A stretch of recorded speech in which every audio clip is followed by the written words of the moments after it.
Welcome to Kenton Teaches. Enjoy the video. You start by verifying essentials. Install 4 fresh AA batteries and keep your phone within 3 meters.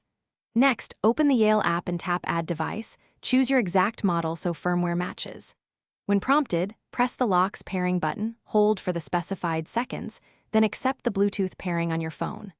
Once paired, the app will request basic permissions like location and notifications.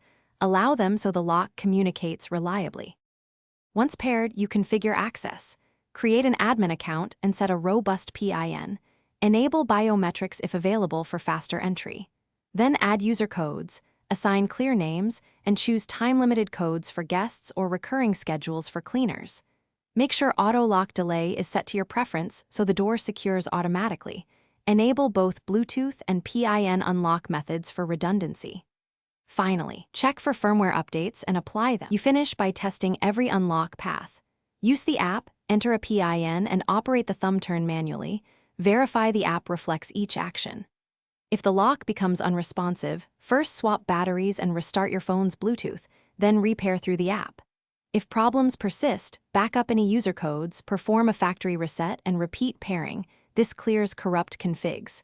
Remember, reset is last resort. Reapply settings and test thoroughly to confirm reliable operation.